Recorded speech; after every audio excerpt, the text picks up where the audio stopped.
Fidèles testatrices, fidèles testateurs de l'RTNC au Katanga, c'est un plaisir de savoir que vous êtes branchés sur notre chaîne, votre chaîne, pour en savoir plus dans le cadre de votre magazine économique concret.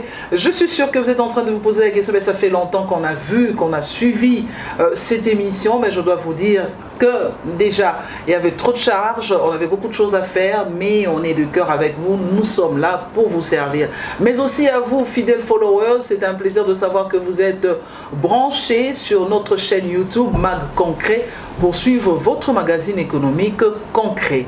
C'est le nouveau numéro de l'année 2025, le premier numéro de l'année 2025. J'en profite pour vous souhaiter une bonne, heureuse année 2025. Mais je pense que l'année avait déjà bien commencé pour vous, je l'espère, le mois de janvier, le mois de février. Et là, c'est le mois de mars. Et aussi, honneur aux femmes. Honneur aux femmes, je pense qu'on va y revenir parce que le monde entier a célébré la Journée internationale des droits de la femme le 8 mars. Eh bien, pour ce nouveau numéro, je ne suis pas seul. Ce numéro premier pour l'année 2025, je reçois pour vous Monsieur André Moutoundou. Monsieur André Moutoundou qui est au fait un habitué de ce magazine. Il est au fait économiste, monétariste, mais aussi il est banquier pratiquant. Avec lui, nous allons aborder un sujet important. Monsieur Moutoundou André, bonsoir. Bonsoir madame. Vous allez bien? Oui, ça va. 2025 a bien commencé? Oui, 2025 a très bien commencé. Sûr? Oui. C'est déjà le 3e mois de l'année. Oui. Ça a bien commencé. Ça a bien commencé. Ok. Alors, comme je le disais, vous êtes banquier pratiquant. Et le sujet que nous allons aborder avec vous aujourd'hui, c'est cette situation du franc congolais, la monnaie franc congolais, la dépréciation du franc congolais, cette monnaie congolaise qui souffre. Déjà, j'aimerais vous poser une question. Quand on parle de la monnaie, qu'est-ce que ça signifie exactement? Vous êtes économiste, monétariste. La définition de la monnaie.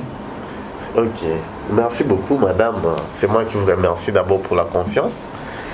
La monnaie, comme tout le monde entend parler, c'est une unité de valeur. La monnaie, c'est un instrument de mesure et la conservation des valeurs. C'est un moyen qui permet des échanges, et la monnaie nous permet aussi à effectuer des transactions commerciales.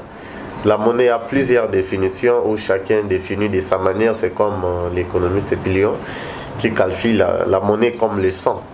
Non, la comme monnaie, le sang. Oui, la monnaie dans l'économie, elle est comparable au sang dans les organismes du corps humain. Donc un corps qui n'a pas le sang, ça ne peut pas fonctionner, c'est comme la monnaie. Donc c'est un instrument de mesure et la conservation des valeurs. Donc c'est ça la monnaie. C'est un instrument de mesure pour la conservation de la valeur. C'est un instrument de mesure et la conservation des valeurs. Okay. Donc c'est ça. Alors ça signifie que déjà avec cette définition, c'est pour dire, et vous avez dit qu'il y a un auteur qui qualifie également la monnaie comme le sang. Oui. Alors, ça signifie qu'on ne peut rien faire sans la monnaie. Oui, donc quand on dit le sang, c'est-à-dire l'homme ne peut jamais vivre sans le sang dans son corps. C'est également, on ne peut jamais parler de l'économie, de l'existence de l'économie, sans voir la monnaie à l'intérieur. Donc la monnaie permet de booster, de parler de l'existence de l'économie. Ok, la monnaie permet de parler de l'existence de l'économie, mais est-ce que nous avons des éléments qui font que l'on parle effectivement de la monnaie?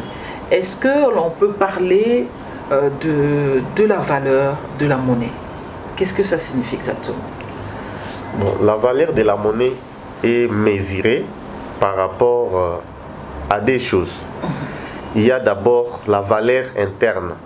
Cette valeur-là est mesurée par rapport à son pouvoir d'achat sur les marchés. C'est-à-dire la quantité de biens et services qui procure une unité monétaire.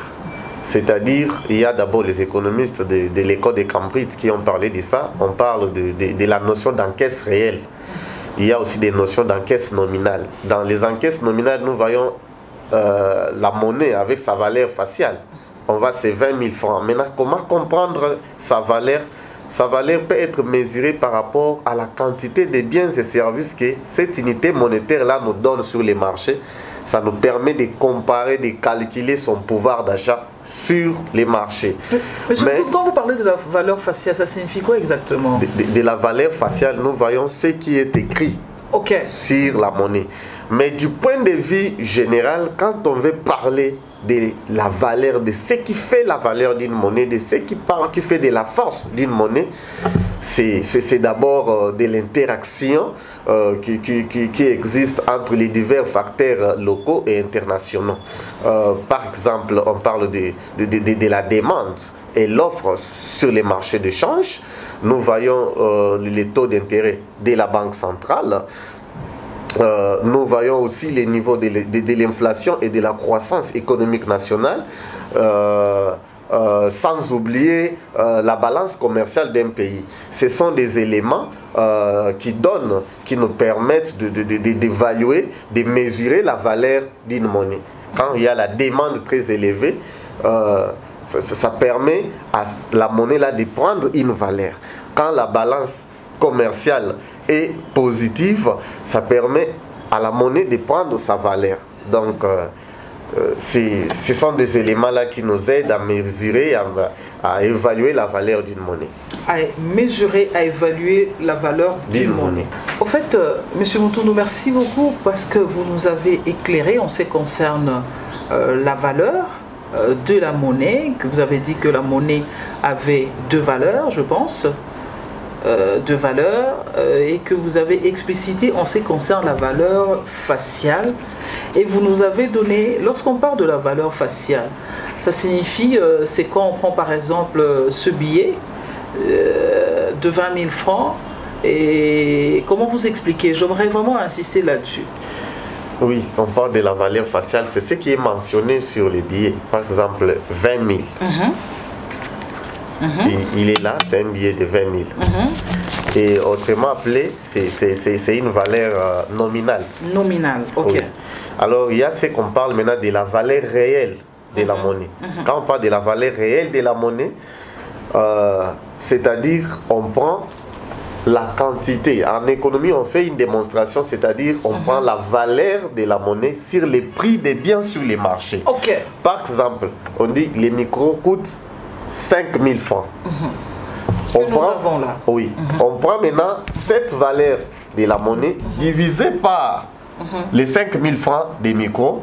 On va déterminer sa valeur réelle. C'est là où les économistes parlent des encaisses réelles de la monnaie. C'est le niveau de la quantité de biens et services que cette unité monétaire nous procure.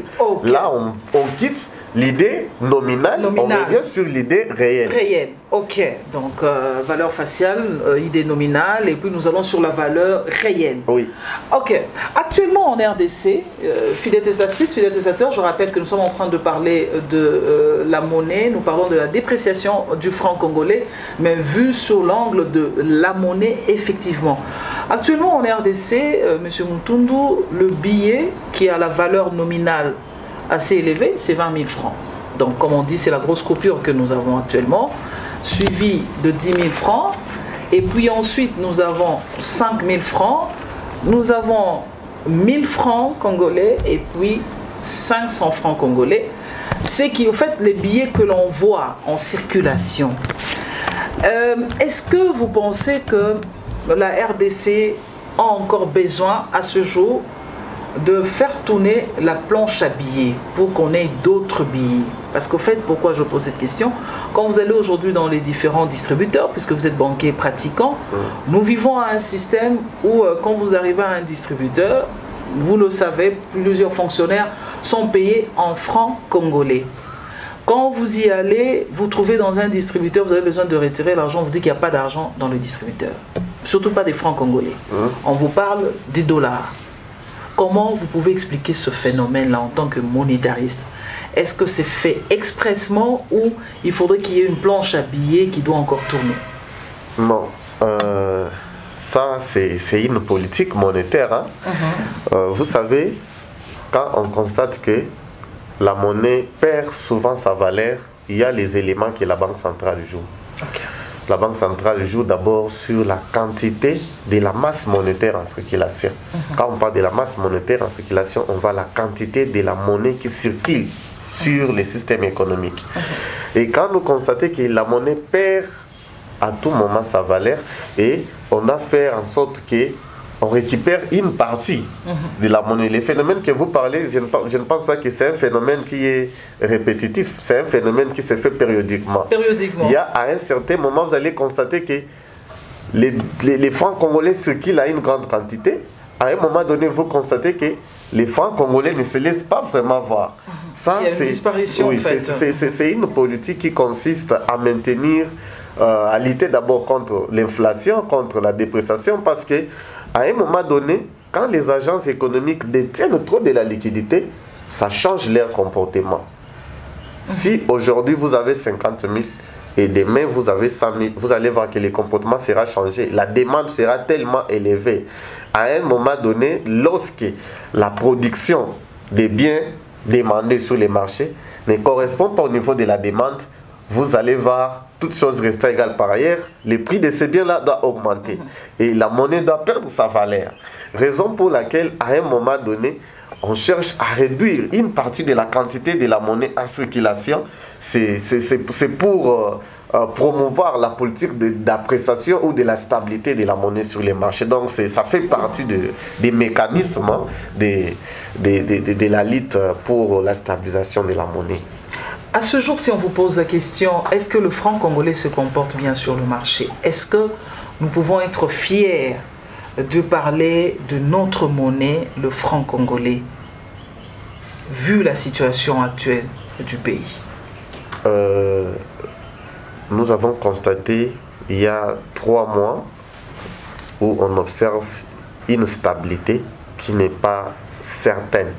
La stabilité du franc congolais face à la monnaie étrangère? Oui, qui n'est pas certaine pour les 3 mois passés.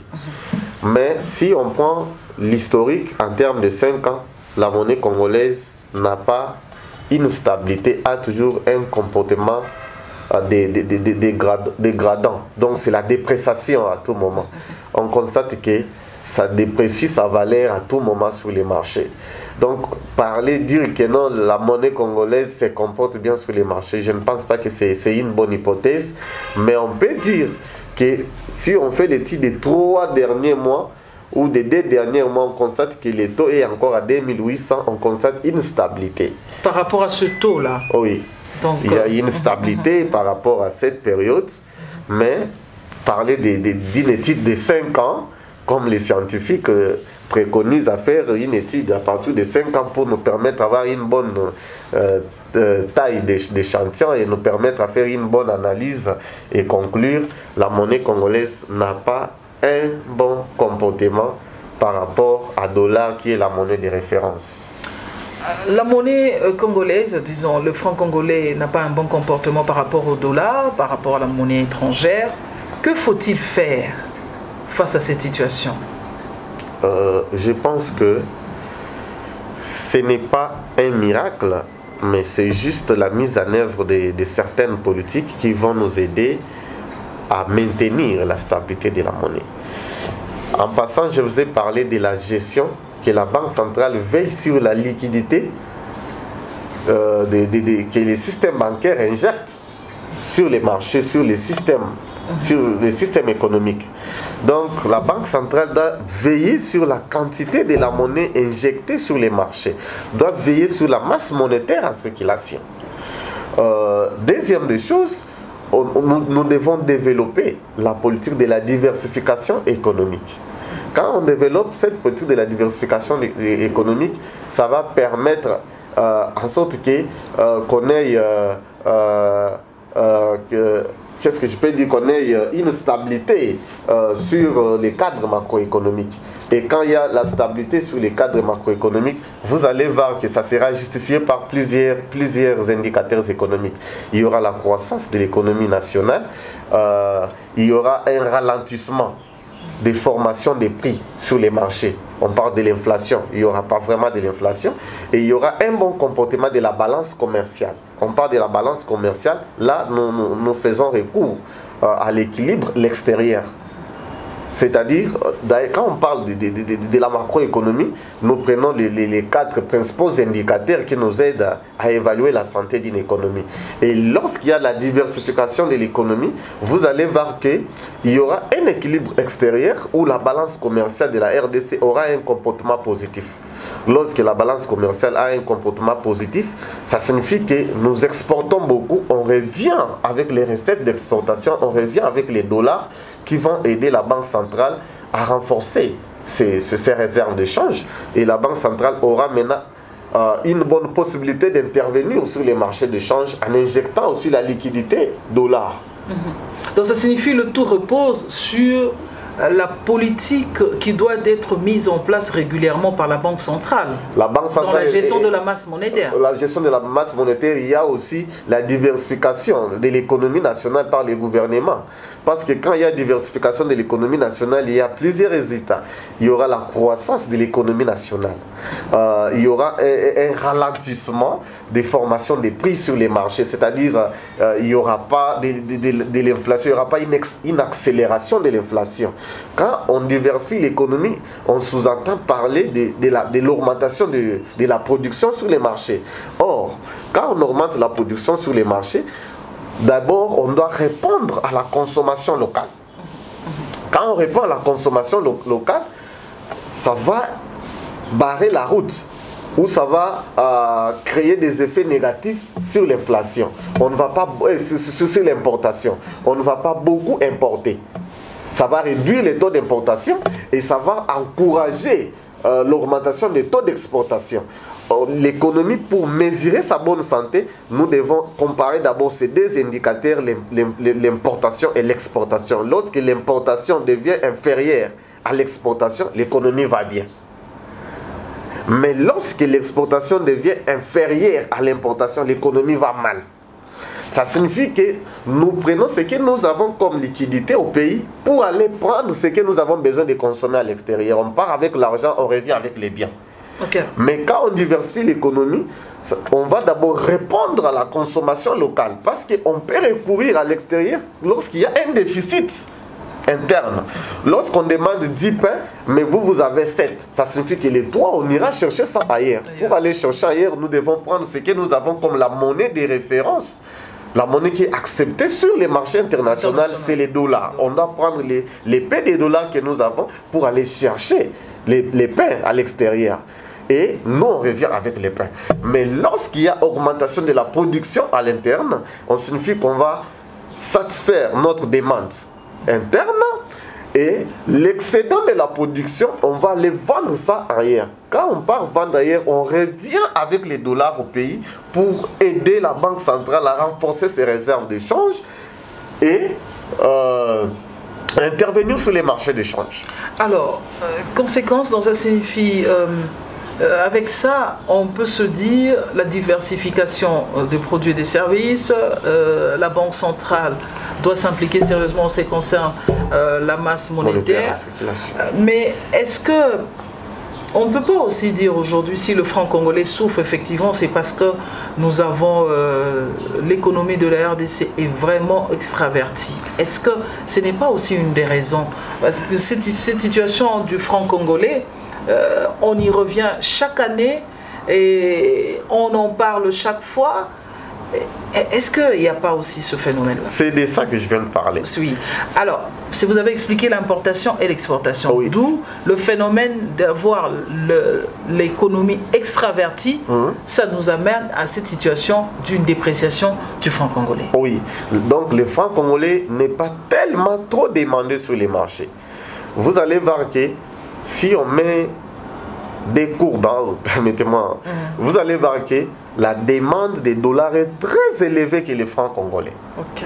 Donc, les agences économiques n'ont pas vraiment de la confiance. Le franc congolais n'existe pas. Le franc congolais. Okay. Même si vous partez dans des banques, vous allez voir que plusieurs épargnes des agences économiques sont à 90 quelques % en dollars. Et en France, c'est dans les 10%. Pourquoi? Parce que tout Congolais sait qu'on n'a pas confiance à cette monnaie. Demain ou après-demain, ça peut se déprécier à tout moment. On peut perdre son pouvoir d'achat à tout moment. Donc, ce qui est nécessaire à faire, c'est d'abord une meilleure coordination des politiques économiques, notamment la politique monétaire et la politique budgétaire. La Banque centrale doit jouer sur la liquidité qu'injectent les systèmes bancaires en circulation. Les gouvernements, ensemble avec la Banque centrale, vont jouer sur la diversification économique où, à son tour, doit permettre une stabilité permanente des cadres macroéconomiques, où on doit voir, notamment dans les cadres macroéconomiques, on verra la présence de la croissance de l'économie nationale. Quand il y a présence de l'économie nationale, de la croissance de l'économie nationale, on observera à un ralentissement des formations des prix sur les marchés. Donc il n'y aura pas accélération de l'inflation sur les marchés. Et après cela, on observera aussi un bon résultat sur les soldes commerciaux. Sur le solde commercial, on observera cela. Monsieur Moutoundou, est-ce qu'aujourd'hui on peut dire que la Banque centrale est en train de bien faire son travail, ou il y a encore trop de problèmes au niveau de la Banque centrale pour maîtriser notre monnaie, le franc congolais? Parce qu'au fait de l'histoire, à l'époque où le franc congolais avait commencé, c'était une monnaie forte. À l'époque, quand je parle à l'époque, ça signifie, nous sommes en 1998, lorsque même les musiciens avaient chanté franc congolais. Donc c'était une monnaie forte à l'époque, en 1998. Aujourd'hui, nous sommes en 2025. Est-ce qu'on peut dire que la Banque centrale maîtrise bien la monnaie? Je rappelle d'abord aux téléspectateurs et aux Congolais en général qui nous suivent que la monnaie, la stabilité de la monnaie ne dépend pas à 100% de la Banque centrale. Oui. Ça dépend des deux institutions. La Banque centrale et le gouvernement. La Banque centrale et le gouvernement. Lorsque le gouvernement augmente des dépenses publiques, ça peut créer directement la dépréciation de la monnaie. Lorsque les recettes publiques ne s'adaptent pas, ne varient pas proportionnellement aux dépenses que l'État, ça pousse la dépréciation de la monnaie. Je vous sens un défenseur de la Banque centrale avec... je ne défends pas la Banque centrale, mais je parle d'abord de l'apport de chacun, c'est-à-dire chacun et la Banque centrale et le gouvernement. Le gouvernement doit veiller sur les dépenses publiques.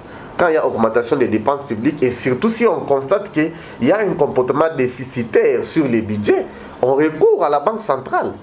Et quand on recourt à la Banque centrale, c'est pour nous aider avec ces avances.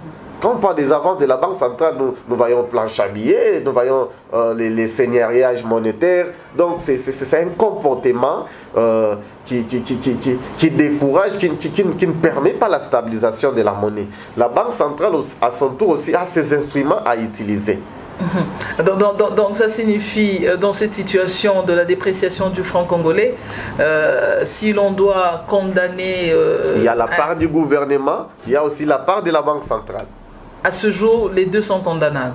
Les deux sont condamnables. Et la Banque centrale. La Banque centrale s'est fait comme conseillère. Elle est d'abord appelée conseillère financière et économique de l'État. C'est-à-dire... Mais si la conseillère économique et financière de l'État n'est pas écoutée par le gouvernement. Oui, c'est ça. La Banque centrale doit donner des principes, doit donner des orientations. C'est quand on parle des macroéconomistes. Les macroéconomistes ne sont pas là pour prendre des décisions.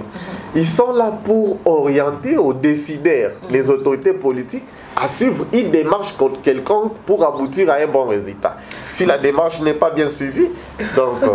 si la démarche n'est pas bien suivie, on se retrouve face à une situation de la dépréciation du franc congolais. On ne sait pas gérer la monnaie franc congolais.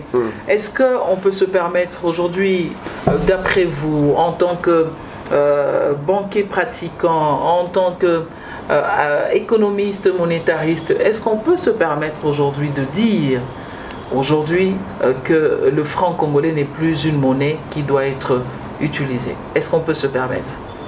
Non. Dire ça, c'est manquer d'abord du respect à toute une nation. La monnaie congolaise, c'est une monnaie qui est d'abord indépendante. La RDC a sa souveraineté monétaire, où on ne dépend pas comme d'autres pays. Les francs CFA est consommé à plusieurs pays. Mais nous avons notre indépendance monétaire, où la monnaie est émise ici au pays, dans notre hôtel des monnaies, hôtel de monnaie. À Kinshasa. Donc dire que la monnaie congolaise ne peut pas être acceptée ou consommée, c'est presque... Parce qu'il y a plein de faiblesses avec la monnaie. Il y a des faiblesses, mais elle n'est pas seulement acceptée sur les marchés internationaux.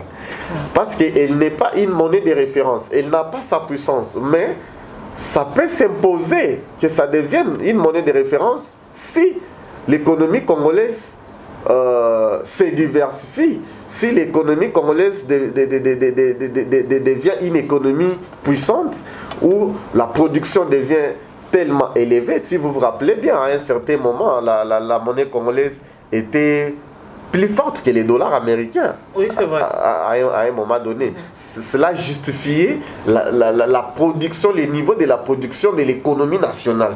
C'est la production de l'économie nationale qui donne valeur à la monnaie nationale. Ok, c'est l'économie nationale qui donne de la valeur à la monnaie nationale.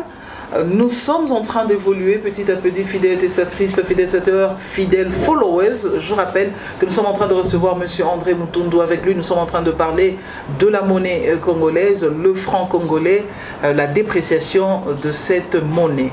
Alors, M. Mutundu, depuis un temps, puisque vous avez donné la part de la Banque centrale, la part du gouvernement en ce qui concerne ce problème de la dépréciation du franc congolais. À ce moment, la RDC est en train de vivre une situation de guerre. Il y a une agression et la guerre n'est plus cachée. Et nous avons certains coins du pays qui ne sont plus sous contrôle du gouvernement national. Un point de vue en ce qui concerne la monnaie. Maintenant, comment il faut gérer la monnaie congolaise face à ces coins où on ne sait plus contrôler. Je prends le cas de Goma et de Bukavu. Comment faire? Merci. Ça c'est une question. Un Congolais ne peut pas passer sans parler de ça. La guerre a des effets négatifs sur l'économie. Quand la RDC faisait les rapports de ses exportations, la production de Goma faisait partie. Oui. Mais aujourd'hui, comme Goma et Bukavu sont occupés par les rebelles, ce qui signifie qu'une partie de la richesse est perdue. Si les 100% d'exportation, les 30 revenaient à l'est du pays, ce qui signifie que la RDC a perdu, les 30% revient maintenant avec les 70%. Sur la balance commerciale, on aura un comportement déficitaire du point de vue exportation et importation. Lorsque l'exportation était très élevée, en considérant aussi la production, par exemple des cafés, coton et autres produits qui quittaient l'Est pour aller vendre à l'extérieur du pays, cela n'est pas comptabilisé sur la balance commerciale. Donc on aura un problème. Du point de vue aussi recettes, où on en va à Kinshasa pour aider le gouvernement central à fonctionner, le gouvernement ne reçoit pas ça. Au moment où la définition du projet de la loi des finances avait inclus même les Goma à l'intérieur. Et les dépenses que l'État avait définies avaient aussi projeté. Quand on parle de budget, c'est une projection. C'est une projection. On anticipe, on estime qu'avec ce qu'on gagne d'habitude, si on définit telle dépense, à un certain moment, on peut gagner aussi ces montants pour financer ces dépenses. Et quand on fait ce calcul-là, on fait sur toute l'étendue de la République. Les douanes, toutes les institutions, les départements publics et privés qui produisaient des recettes à l'État, ça ne donne pas. Donc il y a un comportement négatif sur la guerre. La guerre n'est pas un effet apprécié par la population. Donc il y a un effet négatif. C'est un effet tellement négatif. Comment trouver une solution pour les banques, pour le banquier que vous êtes, pour la Banque centrale qui est la conseillère financière de l'État, pour le gouvernement congolais? Comment faire pour contourner cette question? Comment s'y prendre? Là, nous parlons de l'économie. Moi, je pense qu'à cette période, le gouvernement congolais doit tirer une leçon. C'est-à-dire une leçon par rapport à ce qu'on donne d'habitude comme conseil. Comme on se base trop sur les matières premières.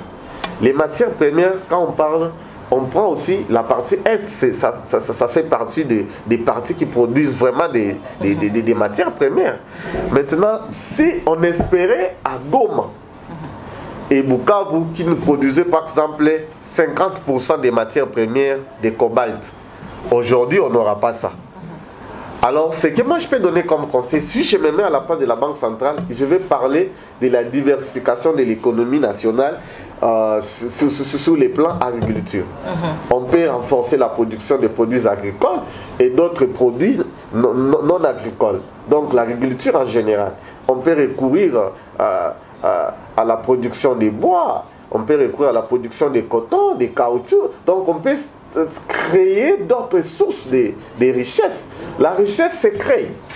La richesse se crée. Donc, il y a d'abord un économiste qui avait parlé des causes de la variation de la richesse. Si je me rappelle bien, c'est Raymond Barre, un économiste français, qui avait parlé de ça. La richesse a ses causes.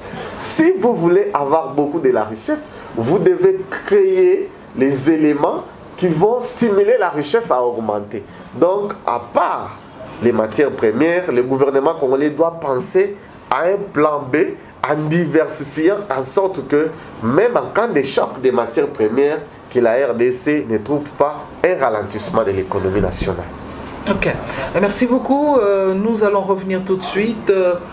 Si la réalisation est d'accord avec moi, nous allons prendre la rubrique concret dans le concret. Question de voir ce que le tableau nous présente en ce qui concerne la situation du franc congolais face à la monnaie étrangère à ce jour. Donc nous allons la voir, ce que le tableau nous propose aujourd'hui, concret dans le concret, et puis on y revient.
De retour dans ce plateau, nous avons remarqué avec vous comment le franc congolais se comporte actuellement. Nous sommes au mois de mars 2025. Nous venons de vous présenter le tableau. La réalisation vous a montré, ça signifie que le franc congolais, comme M. Mutundu nous l'a dit, ils ont observé que quand même depuis 3 mois, il y a une certaine stabilité du franc congolais face au dollar, mais depuis 5 ans, en tant que scientifique, il nous a bien éclairé, depuis 5 ans, le franc congolais ne se comporte pas bien. Nous rappelons que nous sommes en train de parler justement de ce franc congolais, de notre monnaie, de la monnaie congolaise. Alors, vous allez constater qu'il y a des coupures ici, je pense que vous avez eu le temps de voir, 20 000 francs, 10 000, 5 000, 1000 francs, 500 francs. En fait, c'est pas pour dire que ce sont les seules coupures que nous avons en RDC. En dehors de 500 francs, nous avons également le coupure de 200 francs congolais, de 100 francs congolais et de 50 francs congolais. Monsieur Mutundu, qu'est-ce que vous pouvez dire? Quel conseil prodiguez-vous à la Banque centrale? Parce que depuis un temps, on a des problèmes à la cité. Je pense que les téléspectateurs qui suivent, les téléspectatrices, les followers ne vont pas me contredire. Nous avons un problème. Plusieurs sont en train de refuser aujourd'hui les coupures de 200 francs congolais, de 100 francs congolais, de 50 francs congolais. Quel conseil prodiguez-vous à la Banque centrale? Comment la Banque centrale doit se comporter face à cela? Et aussi à la population qui refuse les coupures, les petites coupures de moins de 500 francs. Qu'est-ce que vous pouvez leur dire? Oui, il y a beaucoup à dire sur ce sujet. D'ailleurs, plusieurs mémoires à la faculté de l'économie ont été rédigées suite à l'émission des billets en valeur faciale supérieure. quand il y a des grosses coupures en circulation, les petites coupures ont toujours tendance à disparaître.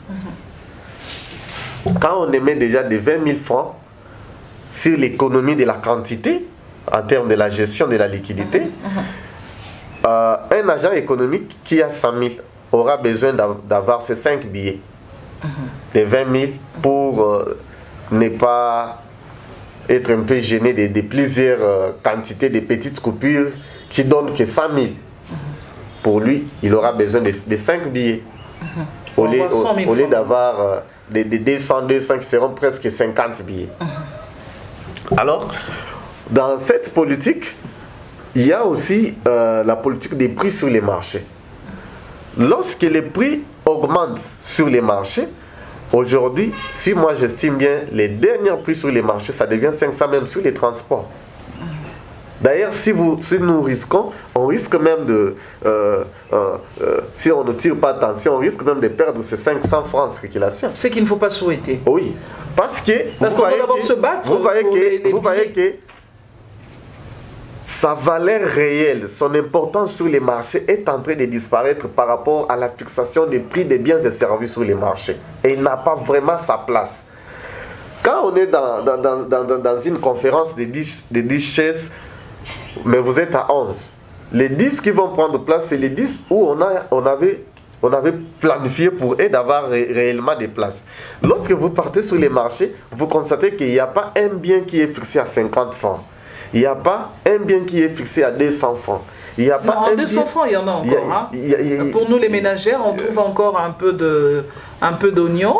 Mais on va vous dire qu'on vous met 4 oignons, 3 oignons à 500 francs. Ça signifie, ici je fais les calculs, ça signifie que j'achète quand même l'oignon à 150 francs congolais ou 200 francs. Oui, il y en a quand même. Oui, ça existe, mais pas tellement. Vous allez constater que c'est spécifié. Donc l'argent ajuste les prix sur une catégorie de biens segmentés pour ça. Donc ça n'a pas vraiment de l'importance sur autres biens. Donc pas dans tous les secteurs. Parce qu'aujourd'hui avec 100 francs, avec 200, tu ne peux pas avoir... vous ne pouvez pas me parler avec 100 francs avoir les unités sur les mondes de la communication. Non, vous ne pouvez pas.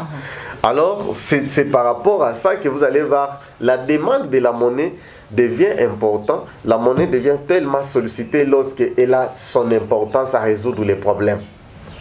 Lorsqu'on constate que les 200 francs, si vous donnez ça au transport, ça ne donne pas. Quelqu'un préférera avoir même des billets de 500 payer son 1000 francs de transport qu'avoir 5 billets. Ça, c'est un. Mais celui qui a la base de tout ça, c'est la Banque centrale. La Banque centrale doit avoir la politique d'injection de la masse monétaire en circulation. L'injection des billets en circulation. C'est la Banque centrale qui est à la base de la disparition des billets que vous parlez de 50, 200 et 100 francs. Le gouverneur de la Banque centrale doit avoir une planification en termes de paiement des salaires des agents de fonction publique. Non seulement on va injecter les 200 francs. On injecte, même, on impose même aux banques classiques qui viennent à la banque récupérer l'argent. On va donner ces mois ici, on va vraiment injecter des 200 francs sur les marchés. On va injecter des 500 francs sur les marchés. Quand il y a aussi circulation, des petites coupures en circulation, même les prix, ça impacte aussi les prix. Aujourd'hui, si on paye les transports à Kinshasa, il y a les transports même à 700 francs. Oui, il y en a. Et vous arrivez, on vous donne 300 de la différence. Mais dans des provinces, ça n'existe pas. Pour le cas, par exemple, de l'espace Grand Katanga. Oui, dans des cabines à Kinshasa, pour charger les téléphones, il y a des places où vous pouvez payer 300 francs. Oui. Mais à Lubumbashi, ça n'existe pas. Dans d'autres provinces, ça n'existe pas. Donc, est-ce qu'on peut conclure, est-ce qu'on peut dire qu'il y a une faiblesse de la Banque centrale au niveau des provinces? Oui, il y a une faiblesse de la Banque centrale au niveau des provinces. Il faut qu'il projette la politique d'injection des coupures sur les marchés.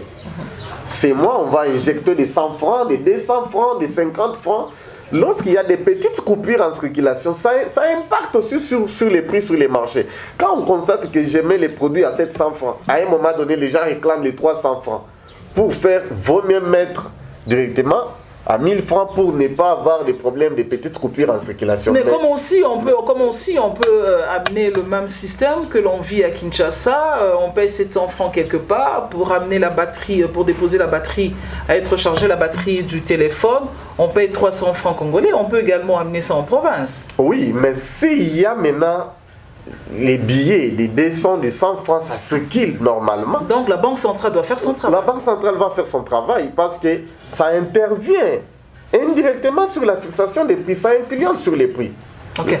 Ça influence sur les prix. Malheureusement, nous sommes en train de finir petit à petit ce magazine de ce soir. Je rappelle que c'est le premier magazine de l'année 2025. Eh bien, je vous ai dit avant que l'on commence, bonne heureuse année 2025. Et je pense que l'année avait déjà bien commencé pour vous. On a terminé les mois de janvier et de février. Là, nous sommes au mois de mars.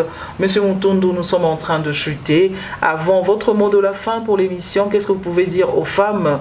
Les femmes qui ont célébré la Journée internationale des droits de la femme le 8 mars, qu'est-ce que vous pouvez dire aux femmes de la RDC?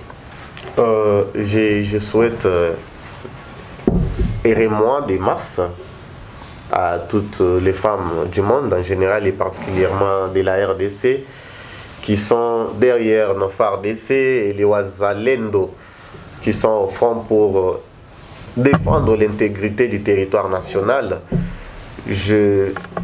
J'encourage toutes les jeunes filles et nos mamans de se présenter, de prendre leurs responsabilités, comme on parle de 50-50, de ne pas être complexées dans tous les domaines de la vie.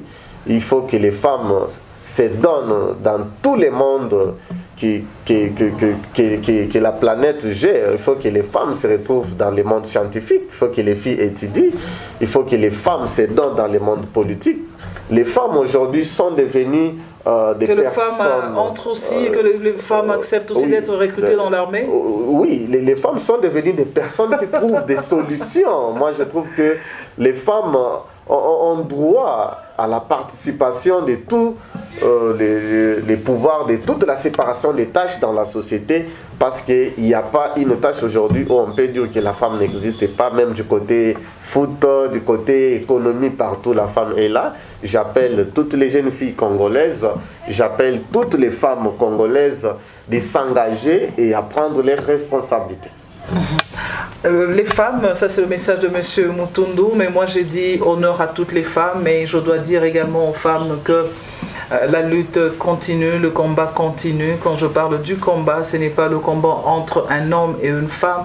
Je parle de ce combat depuis des années pour les droits de la femme. Nous sommes des femmes, ça signifie qu'on doit travailler, compétences, méritocratie, on doit savoir qu'est-ce que nous voulons exactement. Je n'aime pas dire nous célébrons la journée internationale des droits de la femme le 8 mars seulement, mais moi j'aime dire que nous célébrons cette journée tous les jours. Quand je dis tous les jours, nous avons 365 jours pour l'année, mais moi je me dis c'est chaque jour qu'il faut célébrer cette journée. C'est une manière de rappeler aux femmes que le 8 mars c'est juste une date pour nous rappeler que nous devons faire l'évaluation, l'autopsie, la rétrospection, une introspection de la situation des droits de la femme. Alors je me dis, les femmes, levons-nous, levez-vous, il est temps de se lever, effectivement se lever pour le bien de notre pays, se lever pour bâtir un Congo fort, unis, et nous avons besoin de toutes les femmes, de toutes les forces. Mais aujourd'hui particulièrement, je vais également dire honneur à toutes les femmes qui sont à l'Est, ces femmes fortes à l'Est qui ont subi beaucoup de choses. Je vous dis, mkwe na nguvu, mushichoke, na Mungu azili kumichunga, munapata magumu ya mingi sana, ba mama baku Est. Alors, pour terminer ce magazine, M. Mutundu, votre mot de la fin par rapport à la monnaie, et nous clôturons. J'appelle les autorités qui sont à la base de l'émission monétaire, c'est les autorités monétaires, la Banque centrale du Congo, de veiller sur la politique monétaire en utilisant les instruments qui donnent une bonne possibilité de la santé de la monnaie. J'appelle aussi les gouvernements congolais de savoir prendre contrôle sur les dépenses publiques, parce que les dépenses publiques aussi ont vraiment un effet direct sur la santé de la monnaie. Merci beaucoup. Fidèles utilisatrices, fidèles utilisateurs, nous sommes pratiquement à la fin de ce magazine de ce soir. Vous qui nous suivez sur followers, vous nous suivez sur notre page YouTube, les followers, nous vous disons merci également de nous avoir suivis. À vous, monsieur André Moutoundou, vous êtes économiste, monétariste, banquier pratiquant. Nous vous disons merci d'avoir répondu à notre invitation. Ça a été un plaisir de vous servir pour ce premier numéro de l'année 2025. Si Dieu le veut, nous allons nous retrouver la fois prochaine. Comme le disent les musulmans, je les salue en passant, ils sont pendant la période de Ramadan. Inch'Allah, nous allons nous retrouver. Bye bye et à la fois prochaine. Merci.